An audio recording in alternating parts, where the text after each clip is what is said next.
Karena itu saya mohon dipertahankan. Kenapa? Sebenarnya makam-makam tua situs begini ini di bawah Dinas Purbakala. Negara yang ngurusi itu. Cuman ada sesuatu yang memang mengherankan saya. Semua situs Islam tidak diurusi oleh negara. Seolah-olah dibiarkan wis rusak karepmu gak rusak karepmu.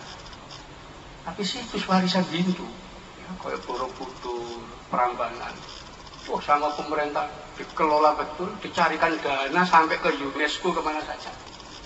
Kan itu dimanapun terpelihara situs-situs lama itu. Tapi situs Purbakala Islam terbengkalai, gak diurus. Itu harusnya tanggung jawab Dinas Purbakala. Kenapa? Ini makam Purbakala loh. Ini Dinas Purbakala.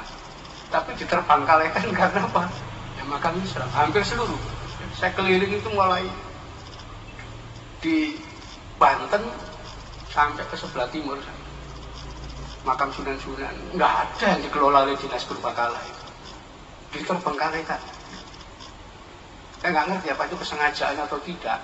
Tapi kelihatannya memang dibiarkan supaya ya rusak, termakan usia. Dan saya menduga kebijakan dari Dinas Purbakala itu karena setelah kemerdekaan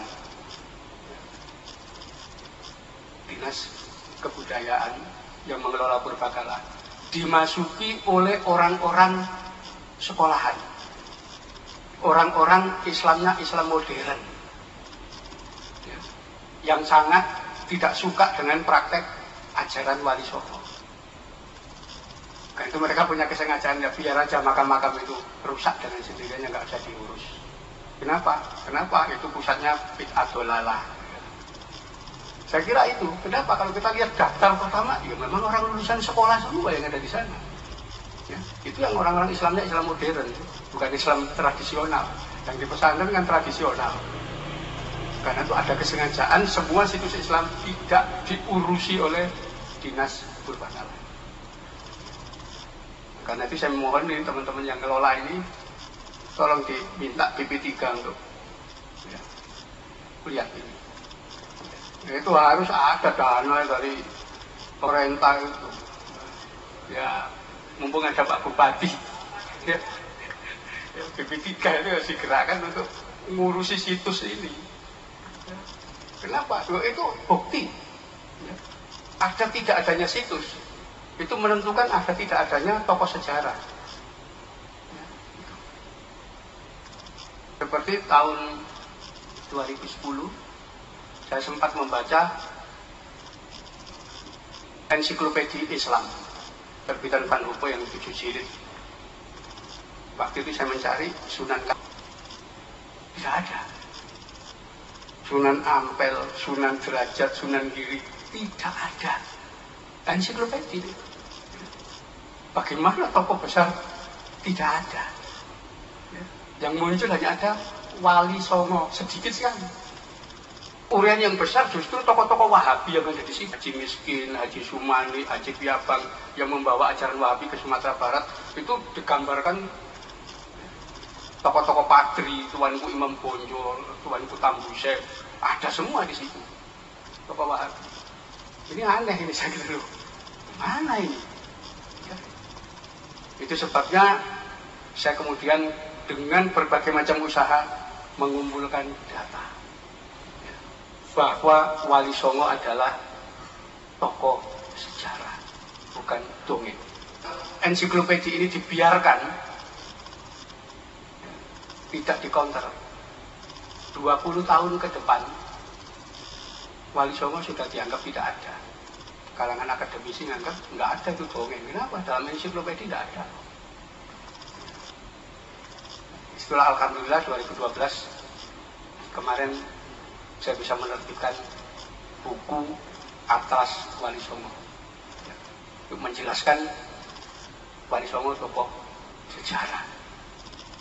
Terpaksa kita harus membuka buku-buku kuno bahwa benar ada, bukan dongeng wali-wali itu. Hanya sayangnya sejarawan di Indonesia sukanya membuka sejarah Wali Songo berdasarkan terjemahan bahasa Belanda dan bahasa Inggris. Tidak membaca naskah aslinya. Kalau dibaca naskah aslinya, tahu semua bahwa ini tokoh bener, tokoh-tokoh sejarah semua, tokoh kebesaran sejarah. Ya. Karena itu saya mohon ini hubungan sama Pak Bupati sini, mohon situs-situs ini untuk dikelola oleh Dinas Purbakala. BP3 harus mengawasi ini, ya, harus terlibat. Ya. Jadi jangan sampai hilang begitu saja. Ya, ada pengakuan dari pemerintah. Ini di bawah pengawasan Dinas Purbakala dan ditempeli di situ, situs Purbakala. Ya. Mudah-mudahan siapa yang melakukan perusakan di sini kena hukuman di situ.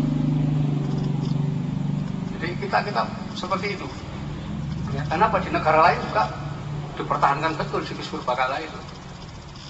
Kenapa? Itu menunjukkan keberadaan orang. Nah, metode sejarah, ya, terutama yang ditopang oleh arkeologi, itu semuanya membutuhkan artefak-artefak warisan sejarah ini. Kalau tidak ada, mereka tidak mau ngakui, dianggap dongeng. Padahal ada bukti faktanya, ada. Saya tadi lihat batu-batunya semua masih bentuk batu kuno ini. Dan itu bisa diuji dengan metode karbon. Bahwa memang ini situs Purbakala. Dan itu harus dipelihara, jangan sampai hilang. Karena terus terang aja, sekalipun batu nisan itu, kan kelihatan nggak berharga. Coba ambil satu, lempar ke pasar gelap. Miliaran itu harganya batu. Loh bener ini. Batu Purbakala itu miliaran harganya. Jadi memang seperti itu. Itu sebabnya kemarin waktu ISIS di Suriah itu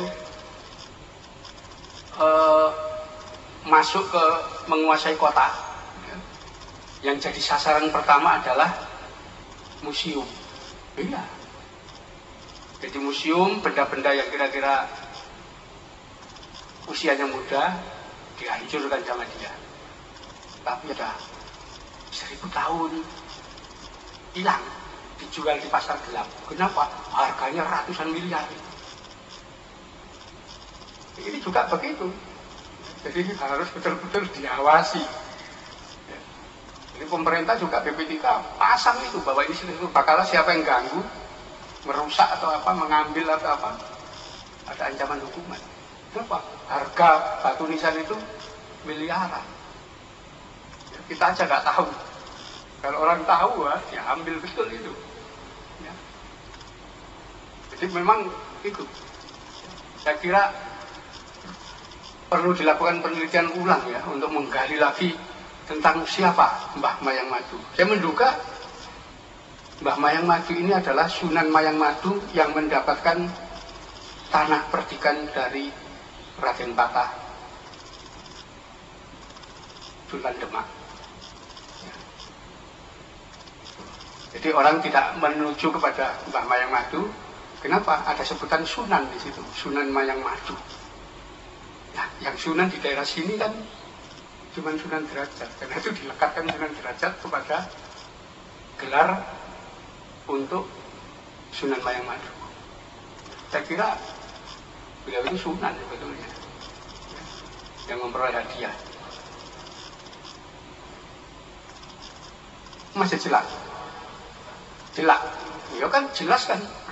Karena yang menerima itu namanya jelak gitu, bukan derajat, bukan, tapi jelak. Perdikan jelak. Itu nanti silakan dibuka anunya, ya. Jadi berarti ya betul ini. Artinya yang disebut Sunan Mayang Madu itu ya yang menerima tanah perdikan. Saya kira itu. Ya berarti Sunan Mayang Madu itu ya Mbah Mayang Madu ini sebetulnya. Karena dalam banyak babatan Jawi, tidak pernah saya Derajat disebut Sunan Mayang Madu itu, tidak pernah. Ya Sunan Derajat semua, Raden Kosim, Ya kalau di Cirebon disebut Masai Munat, itu ada nama-nama itu. Tapi nama Mayang Madu tidak pernah untuk Sunan Derajat. Dari mana ini?